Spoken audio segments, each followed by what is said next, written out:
No joo, tätä on kysytty paljon, eli Pösön maalausvideo.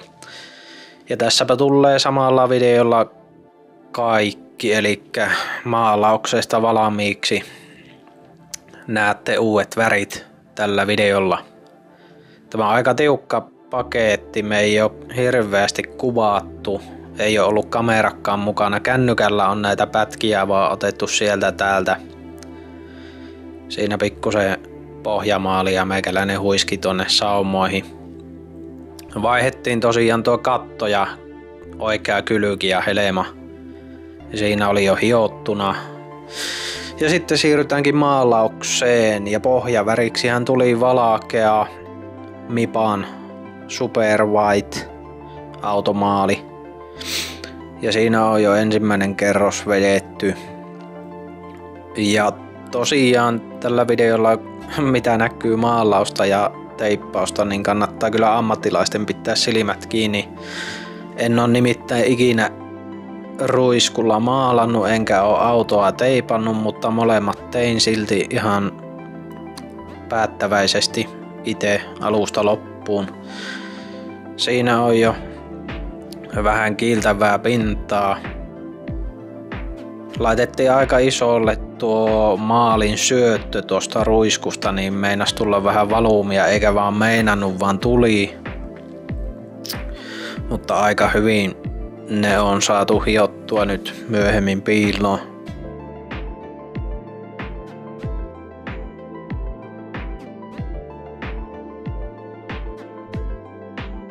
Hyvästi saatiin nuo saumat pakkeloitua ja piilotettua.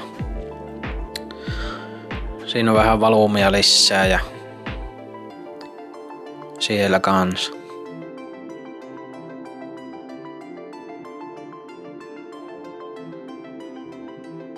Ja tosiaan tämä kattohan me jätettiin alkuperäiseen väriin. Se oli niin hyvän näköinen oranssi.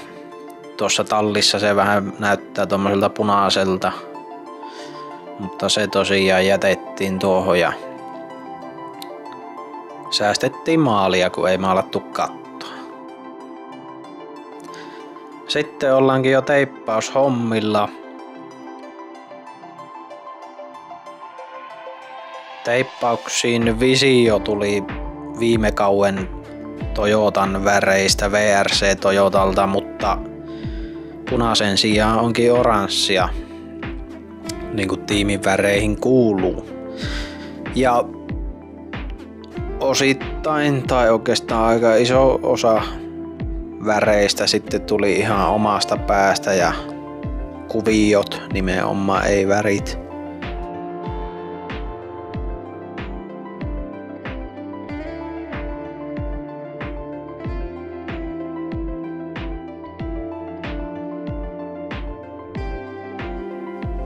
Ja tosiaan ei kannata kyllä ammattiteippareiden katsella tätä videoa. Tämä on vähän sanotaanko näin, että oman elämänsä teippari oli teippaamassa, niin saattaa sen jälki olla läheltä katsottuna vähän sen näköistäkin, mutta pääasia, että auto näyttää kaukaa hyvältä. Tyytyväiseltä ainakin näyttää itse teippari. Sitten vähän lisää oranssia. Piti saada vähän joka puolelle väriä, ettei käy niin tylsäksi. Ja oranssin kanssahan toi valkoinen ja musta passaa. Ainakin omasta mielestä tosi hyvin. Siinä on vähän lisää suikaleita ja siinä on Pasi. Tyytyväinen. Kattoon vejettiin vähän kuvioa ja tuulilassiin laitettiin rohkeasti oranssia. Kaikki muut oli sitä mieltä, että mustaa pitää olla tuulilasissa, mutta minä olin sitä mieltä, että oranssi. Uudet sokaat on kans. Siinä on Pasi työn touhussa. Annetaan sen hetki porata siinä. Saa ruutuaikaa Pasikin.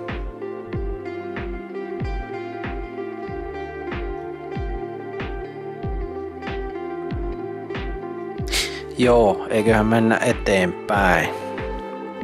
Elikkä sitten pikkusen vielä lisää oranssia. Nyt taas ammattiteipparit lööpi ne silmät kiinni. Oikeastaan voi kaikki muutkin laittaa.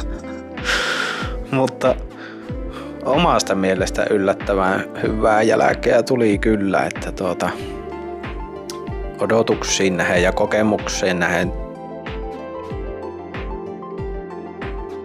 Ja siinähän meillä on valmis auto.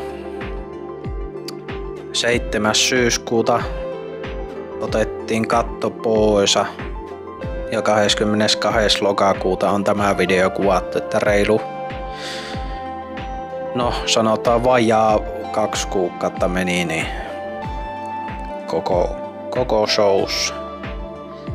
Alun perin piti vaan vaihtaa katto ja maalata pikkusen paikkamaalilla pilareita, mutta se vähän eskaloitu ja nyt on koko auto maalattu ja teipattu ja enää sisusta ja kuraläpäät ja mainoksetkin vielä muuttaa vähän ilmettä toki. Mutta joo, siinäpä se nyt on ja nyt voittekin heittää sinne kommentteihin mielipidettä, että välttääkö vai joudutaanko tekemään uusiksi. Kiitos kun katsoit video ja nähdäänpä taas ralleissa.